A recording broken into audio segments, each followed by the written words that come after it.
Bueno, 4 urte pasa dira jada Ernaien prozesu feministari, barne prozesu feministari hasiera eman geniola.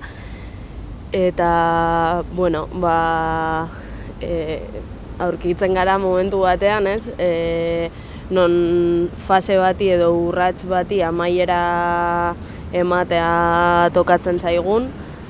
4 urte hauetan prozesu feminista, ez? Euskal Herriko herri eta auzo ezberdinetan landu izan dugun prozesu bat izan da, kaiera formatuan, dinamika edo metodologia ezberdinen bidez gai askori heldu izan diogu, feminismoaren oinarrietatik hasita, historiari begirada bat ematen ere bai, ez?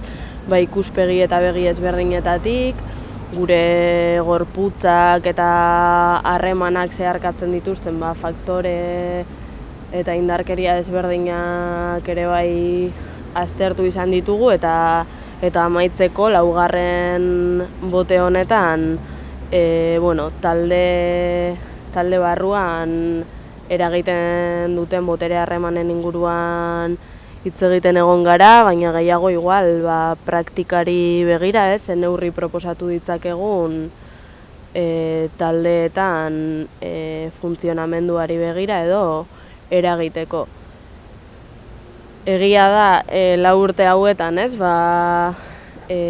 hutsune batzuk identifikatu ditugula prozesuari dagokionean, ere bai, gehien bat, ez, hasierako urteetan edo erresistentziak feminismoarekiko igual esplizituagoak ziren eta 4 urte hauetan egia da bilakaera bat eman dela, egia da ere bai, askotan kostatu izan zaigula, ez, lehentasunezko prozesu bat izatearena, asistentziak ere bai, nahiko gora beratsuak izan dira kasu askotan, baina, gauza honak ere eman dizkigu, ez, prozesuak. Guk oztopo pila bat jungera bidean topatzen, baina egia da oztopo horiek ere balioan jartzen ditugula. Balio izan digute, ondoren datorren urratsa, 2. urratsa, beste modu batera planteatu ahal izateko, gure hutsuneak edo ahulguneak zeintzu diren identifikatzeko eta horiei begirako tresnak formulatzen joateko. Eta hori orokorrean esan da, baina egia da 2 indargunerekin gelditzen gerala bereziki edo 2 indargune azpimarratu nahi ditugula. Bata izan da, 4 urtetik ona neskon militatzeko baldintzak aldatu direla izugarri, bereziki urratxonek eman digulako legitimidade bat feminismoa planteatzerako orduan, eta lehenbizi genituen oztopo batzuk edo talka batzuk orain ez ditugula modu berdinean bizi behintzat, edo ez zain modu gordinean. Hori batetik eta bestetik izan dela militante askorentzat feminismoa rekin eukidegu lehenengo kontaktua eta honen ondoren irekiz daigula feminismoaren atea eta bilatu degula iturri hau beste toki askotan, eta horrela irudikatzen dugu lehenengo urratsa. Ez bakarrik kaileretan jaso dugun, kaileretan zegoen informazioa eta horrekin batera landu ditugun ariketak, baizik eta bere osotasunean militantzian ze zentralidade hartu duen guretzat feminismoak eta antolakunde bezala suposatu duela zentralidadean jartzea feminismoa. Eta horregatik baloratzen dugu oso positiboki eta nahi dugu 2. urratxo batekin hasi. Eta, esan beharra dagoela lehenengo urratxa hau izten degula modu batean, baina irudikatzen degula ere etengabeko prozesu bat bezala. Zeren, taldeak desagertzen dira, berriak sortzen dira, militante batzuk badoaz, beste batzuk hasten dira, eta uste dugu lehenengo urratxonek oinarri bat jartzen digula militante hori, feminismoa bizitzeko eta militatzeko baita ere. Orduan uste dugu badela urrats bat militante guztiok bizi beharrekoa. Eta horregatik sortu dugu lehenengo urratsaren laburpentxo bat, militante guztiok landu behar deguna, eta hortik gora lantzen dugun edo zer, ongi etorria izango da.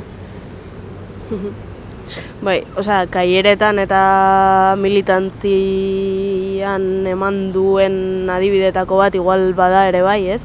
oinarri bat eman duela 4 urte hauetan, Ernairen bigarren kongresuan, militantzia ereduari eta funtzionamenduari begirada feminista bat emateko, eta neurri zehatz batzuk planteatzeko, funtzionamenduari begira, mekanismo batzuk, eta nik uste hori ere badela prozesuaren parte edo emaitzetako bat.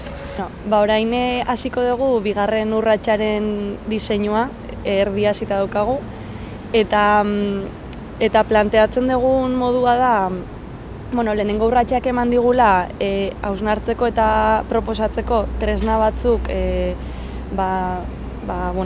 militatzeko espazioak eta taldeak izan daitezen osasuntsuagoak, izan daitezen efektiboagoak eta feministagoak, baina ikusten duguna da azken batean antolakunde bat feminista egingo duena izango gerala militante feministok. Eta orduan bigarren urrats honen helburua edo da gu normanako bezala eta beraz kolektibo bezala feministagoak edo bilakatzea. Eta hori nahi dugu hortarako nahi dugu bereziki landu militanteon iritzi feminista edo. Eta beraz, gertakari desberdinen aurrean edo gure jardunerako berebiziko garrantzia duten gai desberdinen aurrean iritzi feminista garatu ahal izatea. Eta horrekin batera, feminismoaren izaera transversala edo landu nahi dugu. Gai desberdinak nola begiratu ikuspuntu feminista batetik. Eta beraz hori izango da bigarren urratsaren helburua.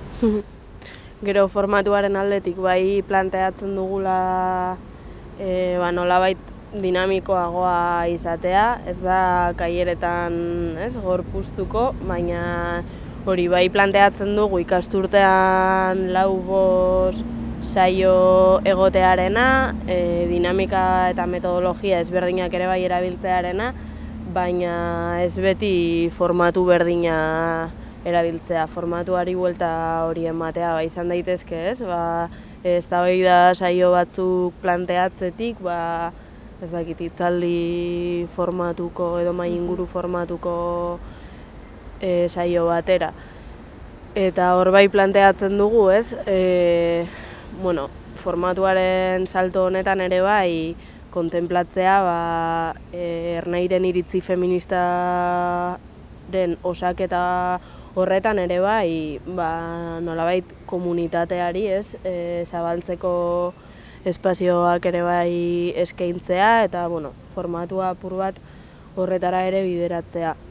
Eta gero bai urtean behin gehiago militantzia ereduari erreparatzeko saio bat planteatuko genuke, taldeen funtzionamenduaren jarraipena egiteko apur bat eta taldeen funtzionamendua feministagoa edo jasangarriagoa egiten joaten dela eta mekanismoak denbora guztian berpentsatzeko eta jarraipen bat egin ahal izateko. Orduan 4 saio horietatik bat bai planteatzen dugu militantzia ereduaren inguruan izatea.